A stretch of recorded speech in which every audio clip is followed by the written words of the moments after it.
புதுயுகம் மற்றும் Theni neuro hospital இணைந்து வழங்கும் Theni marathon 2026 co presented by avatar petro Theni. நாள் மே 10, 2026. இடம் SDAT விளையாட்டு மைதானம் தேனி. அனைவரும் வருக, அனுமதி இலவசம்.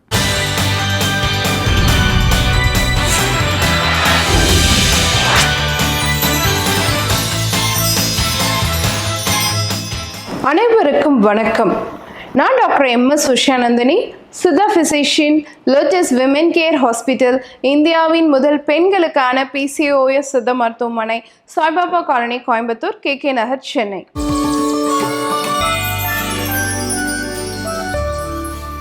இனியவை என்ற நிகழ்ச்சியில் தொடர்ந்து நம்ம பெண்கள் சார்ந்த பல ஆரோக்கிய குறிப்புகளை பார்த்துட்டு வரங்க. அந்த வகையில் இன்னைக்கு நம்ம சொல்லக்கூடியது குடல் ஆரோக்கியமின்மையும் தூக்கமின்மையும் அப்படிங்கிறத பற்றி தான் நம்ம இன்னைக்கு பேச போகிறோம்.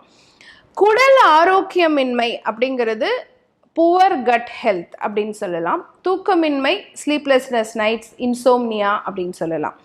எந்த வகையில் குடலுடைய ஆரோக்கியமும் உங்களுடைய தூக்கமும் சம்மந்தப்படுது அப்படிங்கிறத தெரிஞ்சுக்கிட்டோன்னா அதை எப்படி சரி செய்யலாங்கிறத பார்த்தோன்னா கண்டிப்பாக இந்த பிரச்சனையை தூக்கமின்மையும் சரியாயிடும், உங்களுடைய குடல் ஆரோக்கியமும் சீராயிடும். இன்னைக்கு நீங்கள் சரியாக தூங்கலை அப்படின்னு வச்சுக்கோங்களேன், உங்கள் ரத்தத்தில் சில ஹார்மோன்கள், குறிப்பாக தூக்கமின்மை சம்பந்தமான ஹார்மோன்களுடைய அளவு கூட ஆரம்பிக்கும் பொழுது உங்கள் குடலில் இருக்கக்கூடிய நல்ல பாக்டீரியாக்களினுடைய அளவு குறைய ஆரம்பிக்கும். நல்ல பாக்டீரியாவுக்கும் கெட்ட பாக்டீரியாவுக்கும் இருக்கக்கூடிய விகிதம், அதனுடைய ரேஷியோ மாற ஆரம்பிக்கும். அப்போ என்ன ஆகும்னா உங்கள் குடலில் இன்ஃப்ளமேஷன் அதிகமாகி, வீக்கம் அதிகமாகி, சரியான உணவு செரிக்கப்படாமல் அதை தொடர்ந்து தூக்கமின்மையும் உருவாகும், குடல் ஆரோக்கியமும் சீர்கேடு அடையும். அப்போது உங்கள் கட் மைக்ரோபியோம் அப்படிங்கிறது ஆரோக்கியமாக இருக்கணும்னா சரியான முறையில் தூக்கம் இருக்கணும் அப்படிங்கிறத நம்ம தெரிஞ்சுக்கணும். அடுத்த ரெண்டாவது விஷயம், இன்னைக்கு லீக்கி கட், உங்களுடைய குடல் சல்லடை மாதிரி மாறுறது. நீங்கள் சரியாக தூங்கலைன்னா உங்கள் ரத்தத்தில் கார்டிசால் அப்படிங்கிற ஹார்மோன் அதிகரிக்கும் இல்லையா, அந்த ஹார்மோன் அதிகரிக்கும் பொழுது உங்களுடைய குடலில் சரியாக செரிக்கப்படாத உணவுகள், அதை சரியாக தூங்கலைன்னா உணவு சரியாக செரிக்கப்படாது. அந்த செரிக்கப்படாத உணவுலேருந்து நிறைய நச்சு கழிவுகள் உருவாகும். அதனால் குடற்கழிவுகள் அதிகமாகும் பொழுது நீங்கள் சரியாக தூங்காத போது நிறைய பேர் பார்த்தீங்கன்னா எனக்கு வயிறு ஊதிக்கிட்டே இருக்குது, கேஸ்ட்ரைட்டிஸ் அடிக்கடி வந்துக்கிட்டே இருக்குது, ப்ளோட்டிங் அடிக்கடி வந்துக்கிட்டே இருக்குது அப்படிங்கிறத சொல்லுவாங்க. நிறைய பேத்துக்கு ஃபுட் அலர்ஜி கேள்விப்படுறீங்க இல்லையா, இந்த ஃபுட் எனக்கு ஒத்துக்கல, அந்த ஃபுட் எனக்கு ஒத்துக்கல, இந்த ஃபுட் சென்சிட்டிவிட்டி அப்படின்னு சொல்கிறோம் இல்லையா, இது எப்போ அதிகரிக்கும்னா உங்கள் குடல் ஆரோக்கியம் இல்லாமல் நீங்கள் சாப்பிட்ட உணவு சரியாக செரிக்கப்படாமல் இருக்கும் பொழுது தான். ஸோ அப்போ ப்ளோட்டிங் அதிகமாக இருக்குது, ஃபுட் சென்சிட்டிவிட்டி அதிகமாக இருக்குன்னு சொல்லிட்டு நீங்கள் கேஸ்ட்ரோ என்ட்ராலஜிஸ்ட்டை போய் பார்க்கும் பொழுது முன்னாடி உங்களுடைய தூக்கம் சரியான முறையில் இருக்கா அப்படிங்கிறத நீங்கள் கவனத்தில் வச்சுக்கணும்.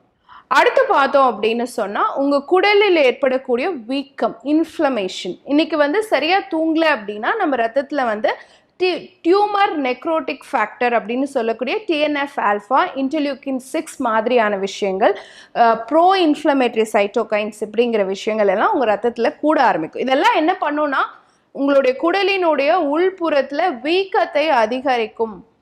அப்போ இன்ஃப்ளமேஷன் கூடுச்சு அப்படின்னு வச்சுக்கோங்களேன், அதுதான் இன்னைக்கு நிறைய ஆண்களும் சரி பெண்களும் சரி, குறிப்பாக அந்த இளம் வயது நடுத்தர வயதில் எனக்கு அடிக்கடி உணவு எதுக்கழிச்சுக்கிட்டே இருக்குது, நெஞ்சரிச்சல் இருந்துக்கிட்டே இருக்குது, சாப்பிட்டோன்னே மோஷன் போயிட்டே இருக்கேன், IBS irritable Powell syndrome, colitis மாதிரியான பிரச்சனைகள், GERD அப்படின்னு சொல்கிறோம் இல்லைங்களா, GERD அப்படின்னு சொல்கிறோம், கேஸ்ட்ரோ ஈசோஃபேகல் ரிஃப்ளெக்ஸ் அப்படின்னு சொல்கிறோம். ஸோ இது எல்லாமே அதிகரிக்கிறதுக்கான காரணம் உங்கள் குடலில்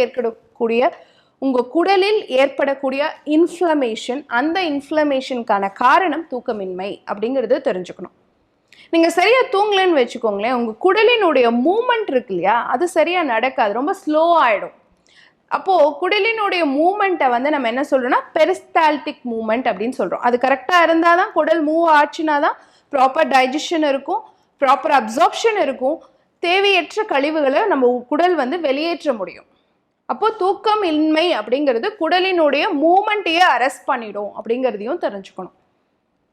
நிறைய பேருக்கு இன்னைக்கு ஆசிட் ரிஃப்ளெக்ஸ், படுத்த உடனே தூங்க முடியல, எந்திரிச்சு உட்காந்துக்கிறேன், எது கழிச்சுக்கிட்டே இருக்கு, பொற போயிட்டே இருக்கு, இது எல்லாத்துக்கும் காரணம் வந்து தூக்கமின்மை அப்படிங்கிறதும் ஒரு முக்கியமான காரணம் அப்படிங்கிறதையும் நம்ம தெரிஞ்சுக்கணும். இப்போ இத்தனை காரணங்கள் இருக்கு. எப்படி நம்ம வந்து குடல் ஆரோக்கியமும் தூக்கமின்மையும் சம்பந்தப்படுது அப்படிங்கிறதுக்கு. இப்போ இதை சரி பண்ணிக்கணும்னா என்ன பண்ணும்? ஒரே ஒரு உணவுப் பொருளாக இருக்கணும். அந்த உணவுப் பொருள் குடல் ஆரோக்கியத்தையும் சரி பண்ணணும், உங்க ஹார்மோன்ஸையும் சரி பண்ணணும், உங்களுடைய தூக்கமின்மைக்கும் அது ஆரோக்கியத்தை கொடுக்கக்கூடியதாக இருக்கணும், உங்களுடைய குடல்ல இருக்கக்கூடிய பாக்டீரியா நல்ல பாக்டீரியாக்களை உற்பத்தி பண்ணக்கூடியதாகவும் இருக்கணும். அப்படி இருக்கக்கூடிய ஒரு உணவுப் பொருள் அன்றாடம் நம்ம உணவுல சேர்த்துட்டு வர்றது தான் சோம்பு. சோம்பு அனைஸ் அப்படின்னு சொல்றோம் இல்லைங்களா, அந்த சோம்பு வந்து அவ்வளோ தூரம் நன்மை செய்யக்கூடியதாக இருக்கு. ஏன்னா அதுல மெக்னீசியம் சத்து அதிகமாக இருக்கு. அப்போ ஆட்டோமேட்டிக்கா தூக்கம் அப்படிங்கிற ஒரு விஷயம் நமக்கு கிடைச்சிருது இல்லைங்களா. கூட மன அழுத்தம் அதிகமாகும் பொழுதும் குடல் ஆரோக்கியம் சீர்கேடையும், அதே மாதிரி தூக்கமின்மையும் ஏற்படும். அந்த ஸ்ட்ரெஸ்ஸை குறைக்கக்கூடிய தன்மை, ஆன்சியோலைட்டிக் ப்ராப்பர்ட்டி, ஆன்சைட்டியை குறைக்கக்கூடிய தன்மை, மனப்பதட்டத்தை தடுக்கக்கூடிய தன்மை சோம்புக்கு வந்து இருக்கு. அப்போ அதே சமயம் ஹார்மோன்ஸ்ன்னு பார்த்துட்டோம்னா கார்டிசால் லெவலை குறைக்கக்கூடியதாகவும், அதில் இருக்கக்கூடிய ஃபைட்டோ ஈஸ்ட்ரோஜன் உங்கள் ஹார்மோன்களை சீர் செய்யக்கூடியதாகவும், குடல்ல இருக்கக்கூடிய நல்ல பாக்டீரியாக்களுக்கு உற்பத்திக்கு சப்போர்ட் பண்ணக்கூடியதாகவும் இருக்கு. மன அழுத்தத்தை குறைச்சு ஹார்மோனை சீர் செஞ்சு தூக்கத்தையும் கொடுத்து குடல் ஆரோக்கியத்தில் இருக்கக்கூடிய நல்ல பாக்டீரியாக்களோட உற்பத்தியும் சரி செய்யக்கூடியதாக இருக்கக்கூடியது இந்த சோம்பு. இப்போ எப்படி எடுக்கணும்? சோம்பு வந்து ஒரு 5 கிராம், ஒரு டீஸ்பூன் அளவு எடுத்துட்டு நல்லா அதை பொடி பண்ணிட்டு, நல்ல கொதிக்கிற தண்ணி ஒரு 200 ml எடுத்துட்டு அதில் அந்த பவுடரை போட்டு கொஞ்ச நேரம், சோம்பு பொடி பண்ணி வச்சுருக்கோம் இல்லையா, அதை போட்டு ஒரு 10 to 15 minutes மூடி வச்சுருங்க. அதுக்கப்புறம் அதை எடுத்து இரவு சாப்பிட்ட பிறகு தூங்க போகிறதுக்கு முன்னாடி அது ஒரு டீ மாதிரி குடிச்சிட்டு படுத்துருங்க.